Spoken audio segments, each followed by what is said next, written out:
Yeah, so a typical morning looks like, we base it around Sonny to begin with for the start of the day. So basically we will be getting him ready for childcare. While Stacey's getting him ready, I'm making myself a coffee. I'll check the computer, see what jobs I've got on for the day. And then make sure I've got the right PPE, any equipment that I need, stock or anything like that for the day.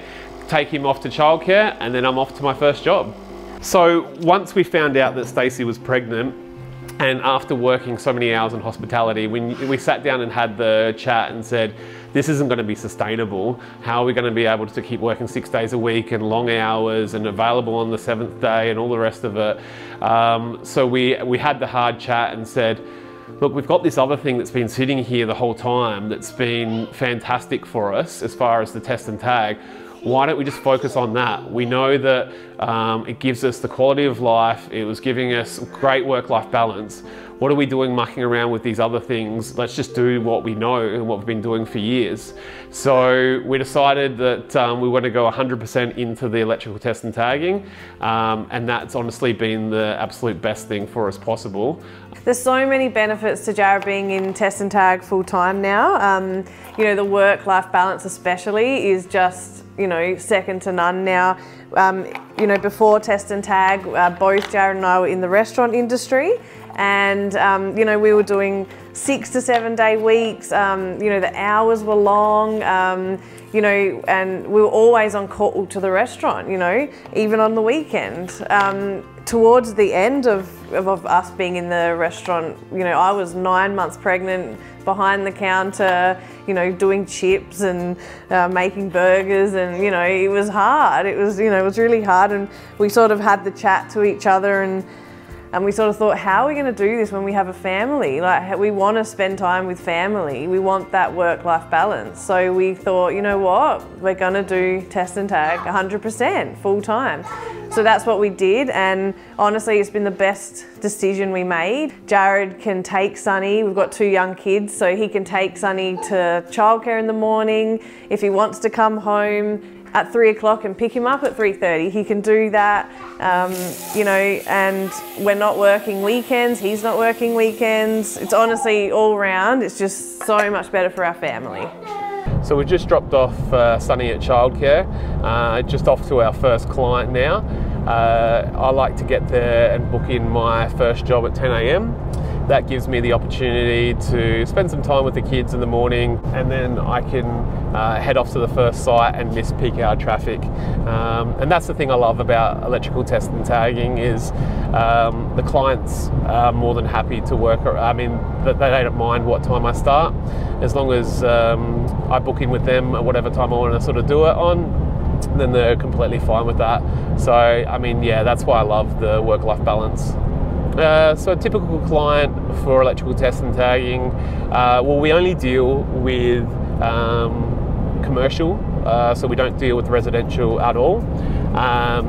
So a typical client might be an office, a school, a university, hotels, your local hairdresser, all the way up to multi-site, large factories.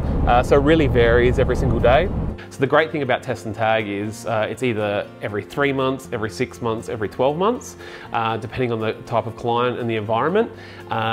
So, you know, we're quite often going out to see guys in the construction industry every 3 months, or other people every 6 months. So, you know, you really build up relationships with your clients as well.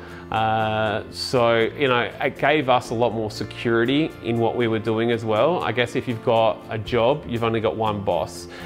Because we, you know, had 100+ clients, you know, it gave us a lot more security in the fact that if you know, we had an issue or a business didn't do well over here and they couldn't take up our services anymore, we had 99 other businesses that we were working with. So from a security perspective, we feel a lot more secure in what we're doing now than anything we were doing in the past.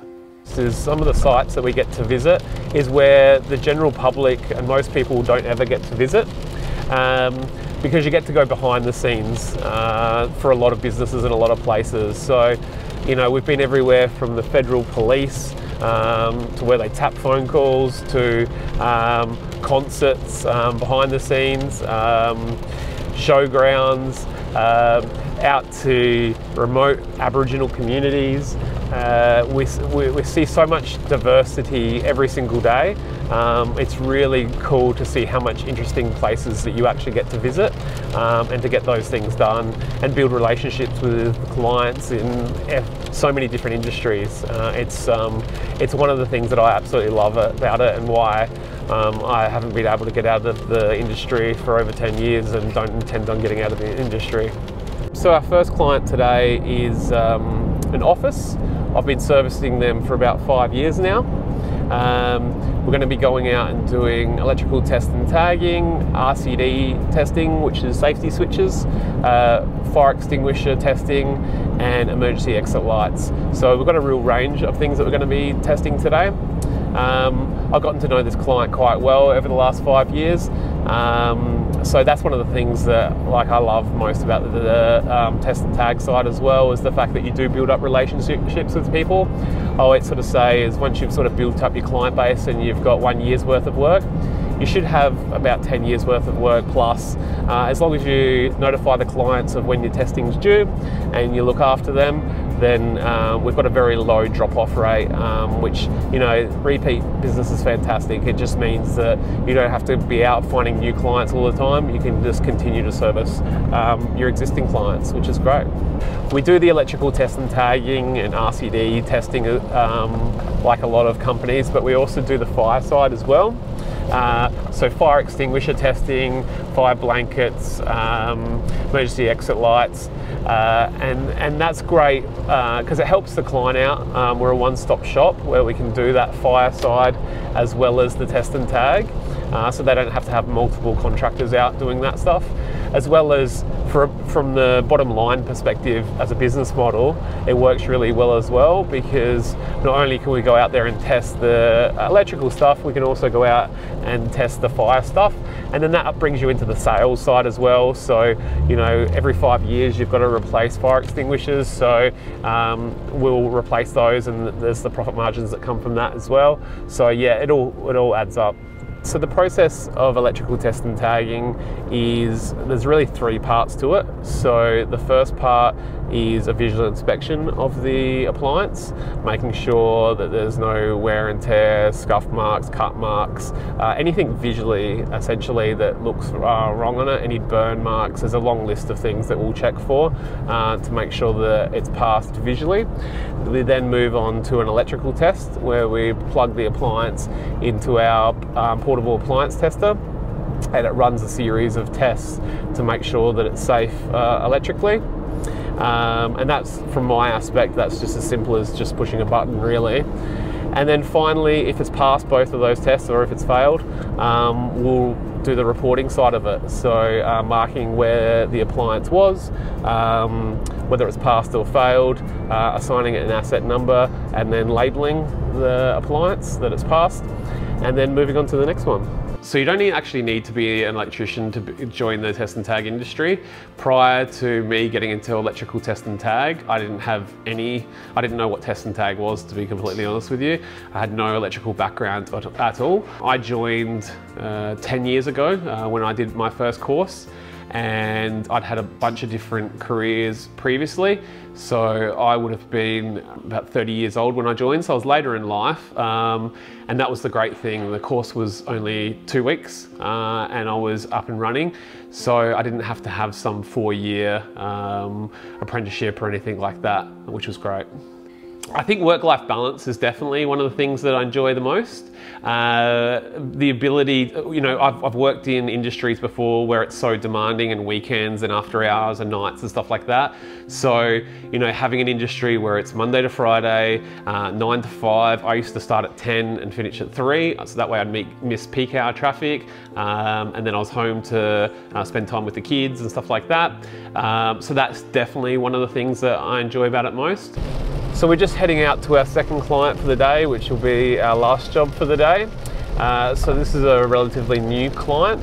It's a retail store, it's a health food store. So this one will be just for electrical test and tagging. so I won't need to carry all my kit like I did at the last job. It'll just be my backpack with my test and tag gear. So I've just received a lead. So I'm going to send off a quote to a potential client. I like to try and get it out as fast as possible. We've got a 2-hour window that we're able to get them out. So I try and make a game of it to try and get it out within the first couple of minutes, just to give myself the best chance of winning the quote possible. So test and tag is definitely necessary, not only from a compliance aspect. The government are getting a lot stricter and stricter on it every year, but as well as the insurance companies, but also from a safety aspect as well.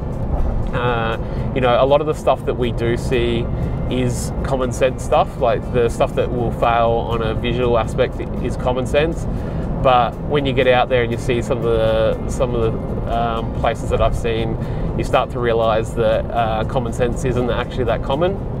And some of the things that we've seen, I remember going into a school, a really remote school, and they had all of these industrial, it was in the school kitchen, and they had all of these industrial fridges and freezers, and they had basically the whole kitchen, which were all these appliances were drawing huge amounts of power, all running through one power board, all into one double adapter.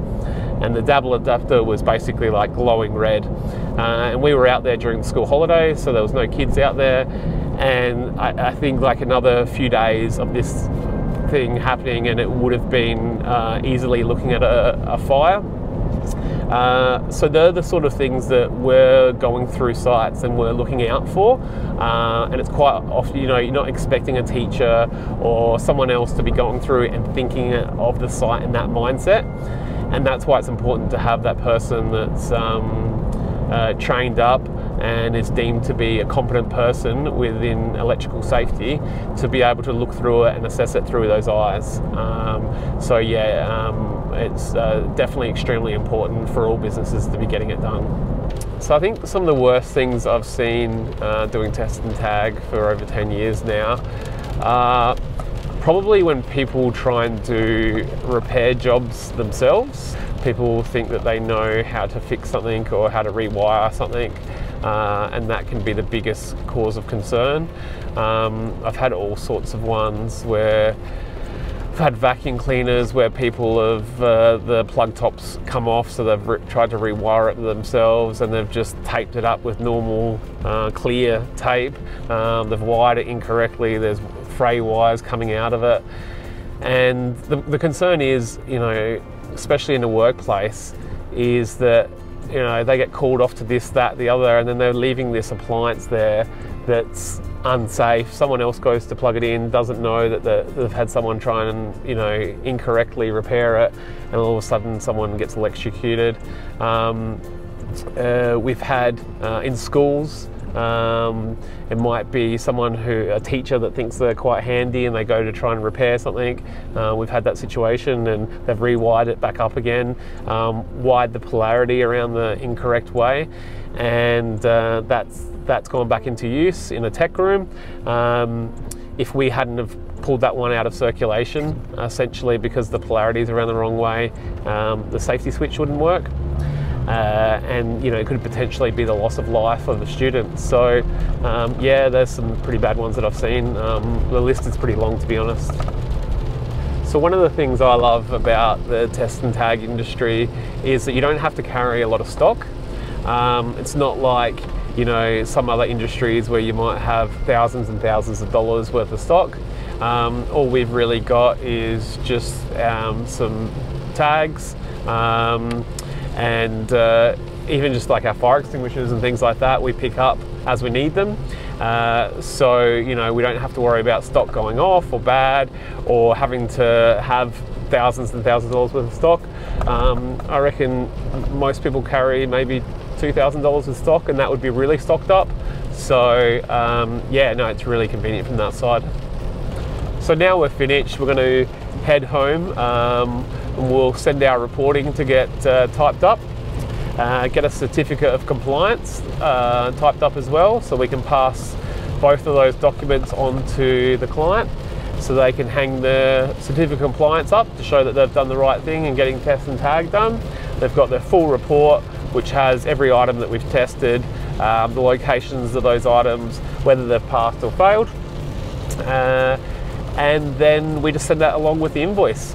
And then we won't see the client again for 12 months time when they're due next time. So at the moment I'm just working on some invoicing. So basically Jarrad's come home from work and he's given me some invoices that need doing. It takes about 10 to 15 minutes of my day, but I really like doing it because, you know, it gets me not away from the kids, because don't want to say that, I love being a mum, but you know, just something different for me to do, and I like to still be involved in the business, and just as we've gotten busier as well, I'm just, you know, it's nice for me to be able to help him out. You know, Jarrad can spend some time with the kids while I get the invoicing done, but yeah. I also love the fact that I'm on the road by myself. I can, you know, when we're at home and we've got 2 young kids, there's lots of family time of craziness and all the rest of it. So it's great to have that time where I can be out and I can put my own radio station on and I can, you know, relax throughout the day. And then I'm going out to different sites every single day, you know, dealing with clients that I might have dealt with for years. So, you know, it's an enjoyable industry.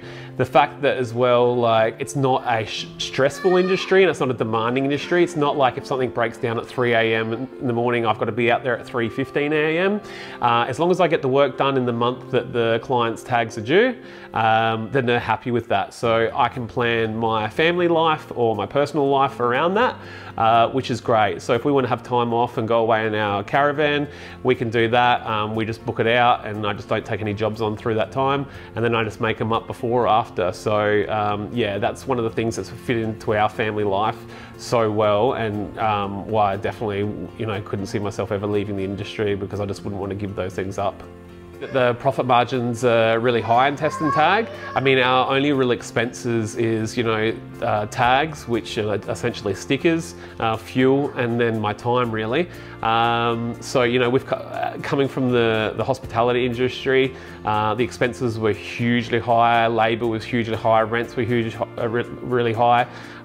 We don't have those concerns in the test and tag industry, which is fantastic. You know, we don't have a big loan, we don't have anything like that. So there's just a lot less pressure, and it just makes us, you know, if things happen like, you know, COVID or anything like that, we can weather those storms so much easier than, you know, in another type of industry where, you know, it might be the end of that business.